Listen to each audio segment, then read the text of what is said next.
Hello बच्चों। आज की क्लास में हम लोग देखेंगे कुछ अच्छे लेवल के question, good level questions. Because the only key to succeed in any exam is first of all you have to learn topic conceptually, then you have to practice some basic questions. After that you have to practice a good level questions. आप जितने good level questions करेंगे आपके concepts उतने ज़्यादा clear होते जाएंगे। तो हम लोग देखते हैं आज हमारा some basic concept of chemistry का एक क्वेश्चन। देखिए, a 2 gram sample of xenon react with fluorine, the mass of compound produced is 3.158 gram. The empirical formula of compound. देखिए, एक क्वेश्चन को करने के बहुत सारे मेथड्स होते हैं, तो हमें कभी भी किसी एक मेथड को मगअप नहीं करना चाहिए, रटना नहीं चाहिए। ये जो क्वेश्चन है इसे हम डिफरेंट डिफरेंट मेथड से सॉल्व करके देखेंगे। देखिए, इस क्वेश्चन को सॉल्व करने का हमारा जो फर्स्ट मेथड होगा वो फर्स्ट मेथड होगा मोल कॉन्सेप्ट।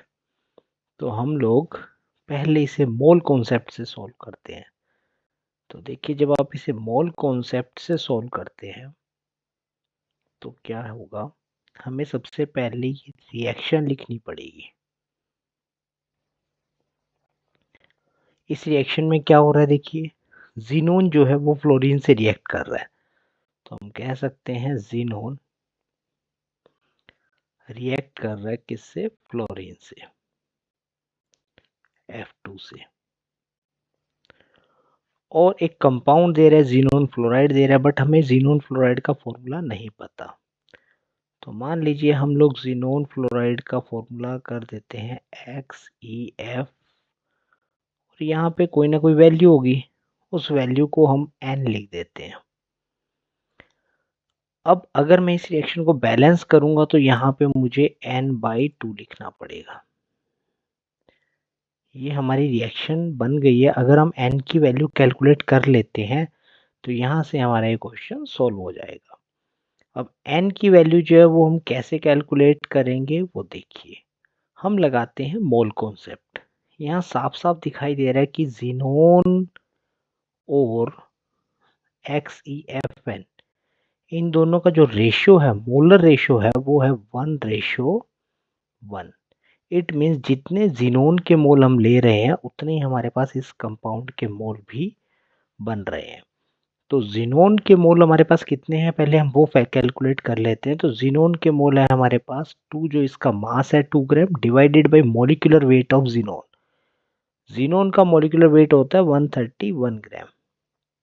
तो जीनोन के मोल है हमारे पास 2/131 ग्राम। ये हमारे पास मोल आ गए। किसके मोल आ गए हमारे पास, जीनोन के। तो XeFn जो होगा इसके कितने मोल होंगे, इसके मोल होंगे हमारे पास 3.158 डिवाइडेड बाय इसका मॉलिक्यूलर वेट। अब इसका मॉलिक्यूलर वेट कितना आएगा, इस कंपाउंड का जो मॉलिक्यूलर वेट आएगा वो आएगा आपके पास जीनोन का वेट। जो जीनोन का मॉलिक्यूलर वेट है वो है 131, प्लस फ्लोरीन का होता है 19 ग्राम, और Fn है तो ये बन जाएगा N/19। N/19।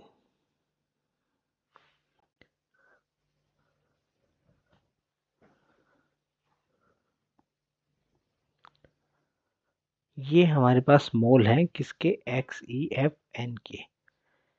अब इन दोनों के मोल क्या होने चाहिए, इक्वल होने चाहिए। तो हम इन दोनों को क्या कर सकते हैं, इक्वेट कर सकते हैं, और यहाँ से हम अपने N की वैल्यू को कैलकुलेट कर लेंगे।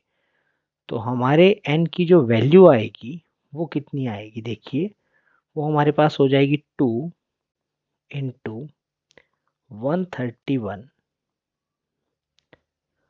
Plus 19N is equal to 131 इंटू 3.158। जब हम इसे सॉल्व करेंगे तो ये बन जाएगा हमारे पास 2 into 131 means 2, 2 plus 38n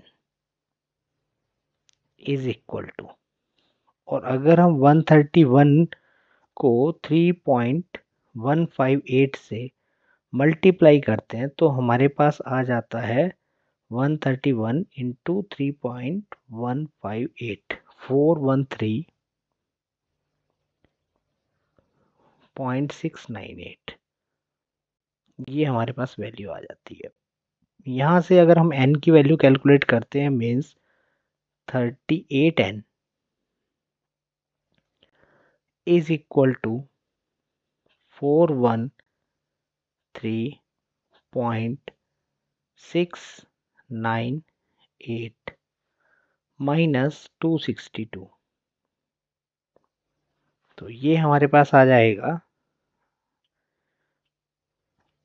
value आएगी 151.698 151.698, और यहाँ से जब हम n की वैल्यू कैलकुलेट करेंगे means n is equal to 151.698 divided by 38, तो ये हमारे पास जो वैल्यू आएगी वो आएगी 3.99 के राउंड। तो 3.99 अगर अपने देखें तो वो अप्रॉक्सीमेट 4 होगा। सो इट मीन्स यहाँ n की वैल्यू 4 आ गई, और n की वैल्यू 4 आ गई, इट मीन्स हमारा जो आंसर है वो बन जाएगा XEF4। तो इसके अकॉर्डिंग अगर हम देखें तो हमारा बी ऑप्शन जो है यहाँ पे करेक्ट हो जाएगा। ये बी ऑप्शन है हमारा, ये करेक्ट हो जाएगा यहाँ पे। अब देखिए इसी क्वेश्चन को हम एक सेकंड मेथड से करते हैं।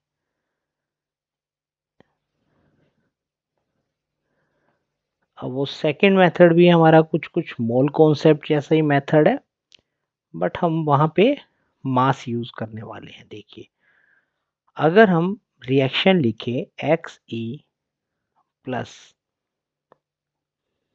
F2 तो हमें मिलेगा XEF। अब यहाँ पे वही है कि N होगा क्योंकि ज़ीनोन का कोई फ्लोराइड होगा, तो आप इसे जब बैलेंस करेंगे तो ये आ जाएगा हमारे पास N/2। अब देखिए यहाँ पे क्लियर मेंशन है कि अगर हम इसका 1 मोल ले रहे हैं तो इसका भी कितना मोल बन रहा है, 1 मोल। इसका भी हमारे पास 1 मोल बन रहा है। अब ज़ीनोन जो है इसका 1 मोल कितने ग्राम का इक्वल होगा, उसके मॉलिक्यूलर वेट के इक्वल, तो उसका मॉलिक्यूलर वेट कितना है, 131 ग्राम। तो XEFN जो है इसका 1 मोल किसके इक्वल होगा, XEFN के मॉलिक्यूलर वेट के इक्वल, तो इसका मॉलिक्यूलर वेट कितना होगा, 131 प्लस 19x, 19n कह सकते हैं हम, n यूज कर रहे हैं यहाँ पे, इतने ग्राम के इक्वल। अब देखिए अगर हम यूनिटरी मेथड लगाते हैं तो यूनिटरी मेथड से हमें साफ साफ दिखता है कि अगर हम ज़ीनोन जो है वो कितना ले रहे हैं, 131 ग्राम ले रहे हैं, तो उससे हमें XEFN जो मिल रहा है वो XEFN कितना मिल रहा है, वो मिल रहा है हमें 131 प्लस 19n मिल रहा है। अगर हम ज़ीनोन 1 ग्राम लेते हैं, सिंपल यूनिटरी मेथड है, तो हमें XEFN कितना मिलेगा, तो हमें ये जो XEFN मिलेगा वो मिलेगा यूनिटरी मेथड के according 131 plus 19n divided by 131, इतना ग्राम मिलेगा। अब देखिए अगर हम, क्योंकि क्वेश्चन में दिया हुआ है कि जो जीनोन यूज किया जा रहा है वो 2 ग्राम यूज किया जा रहा है, तो अगर हम जीनोन जो है वो 2 ग्राम यूज करते हैं तो हमें जो XEFN मिलेगा वो कितना मिलेगा, अब हमें XeFn जो मिलेगा वो मिलेगा 131 plus 19n divided by 131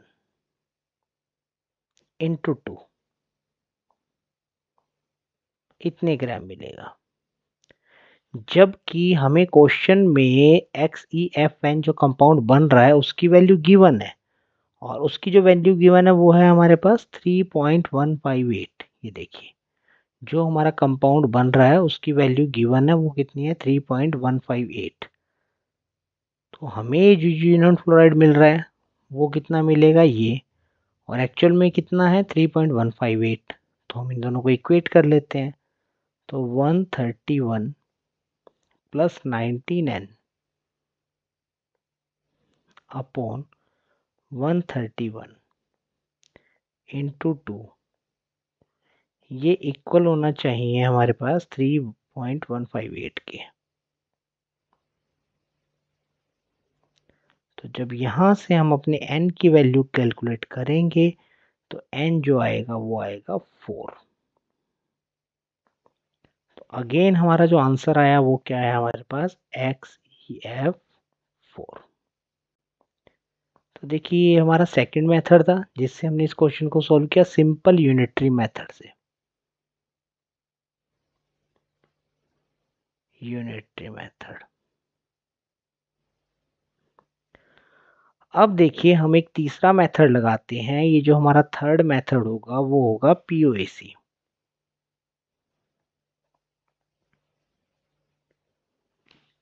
POAC method, ये हमारा थर्ड मेथड होगा। और ये जो POAC मेथड है it means principle of atomic conservation. इस मेथड का बेस्ट पार्ट क्या रहता है, अगर आपको रिएक्शंस की बैलेंसिंग नहीं भी पता, जस्ट आपको सिर्फ वो एटम पता है जो कंजर्व रह रहा है, तो आप इस मेथड को अप्लाई कर सकते हो। बिना रिएक्शन की बैलेंसिंग के, बिना रिएक्शन के भी आप इसको अप्लाई कर सकते हो, बट आपको ये पता होना चाहिए कौन सा एटम है वो कंजर्व है। देखिए यहाँ पे हमारे पास जीनोन है और अल्टीमेटली जीनोन कन्वर्ट हो रहा है XeFn में।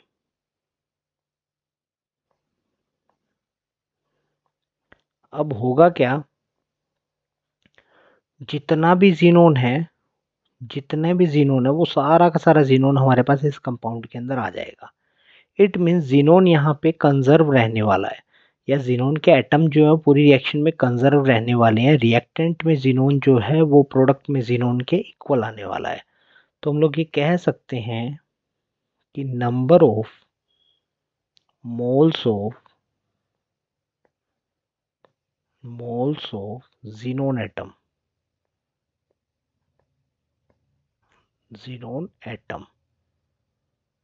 In reactant.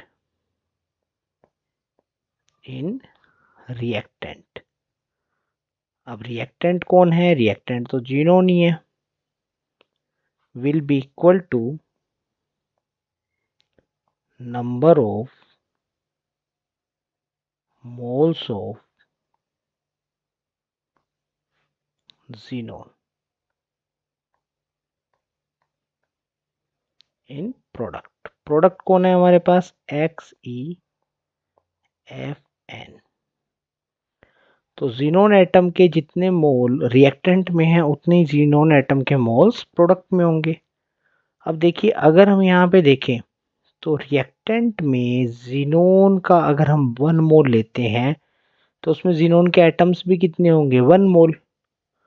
तो हम यहाँ पे लिख सकते हैं number of moles of xenon.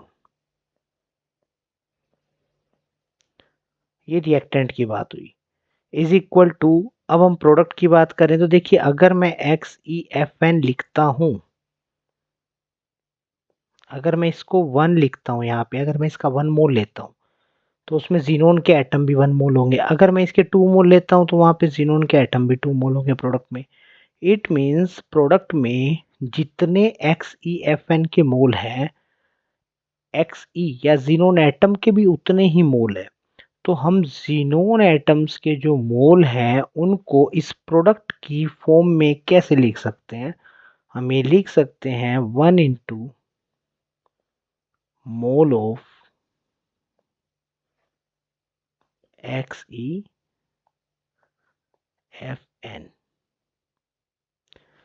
अब ज़ीनोन के मोल जो हैं रिएक्टेंट में कितने हैं हमारे पास, उसका मास हम यूज़ कर रहे हैं 2 divided by 131 is equal to mole of XeFn। अब XeFn जो है उसका मास कितना क्वेश्चन में गिवन है 3.158 डिवाइडेड बाई इसका मॉलिक्यूलर वेट। तो इसका मॉलिक्यूलर वेट कितना होगा 131 प्लस 19N। तो अगेन वही इक्वेशन बन गई। इस इक्वेशन में जब आप n की वैल्यू कैलकुलेट करेंगे तो अगेन वो 4 ही आएगा। तो देखिए ये एक क्वेश्चन है, इस क्वेश्चन को हमने 3 मेथड से सोल्व किया। मोल कॉन्सेप्ट से भी किया, फिर सेकंड हमने इसको यूनिटरी मेथड से सोल्व किया सिंपल मास पे अप्लाई करके, और थर्ड हमने POAC लगाकर प्रिंसिपल ऑफ एटॉमिक कंजर्वेशन के अकॉर्डिंग किया। तो आप जब भी नीट या जेई को प्रिपेयर कर रहे हैं तो किसी भी क्वेश्चन के सॉल्यूशन को गूगल से देखने की कोशिश ना कीजिए क्लियर, या नेट पे देखने की कोशिश ना कीजिए। कोशिश कीजिए कि आप उन क्वेश्चंस का सॉल्यूशंस अपने आप कर सकें, क्योंकि जितना आप अपने आप क्वेश्चंस को सॉल्व करने की कोशिश करेंगे तो हो सकता है आपके माइंड में उसका कोई नया मेथड आ जाए। तो क्वेश्चंस को सीखना ज़रूरी है रटने की बजाय। तो देखिए क्वेश्चन को या एक न्यूमेरिकल को हम कई तरह से सॉल्व कर सकते हैं। हमने इस क्वेश्चन को 3 टाइप से सॉल्व करके इसमें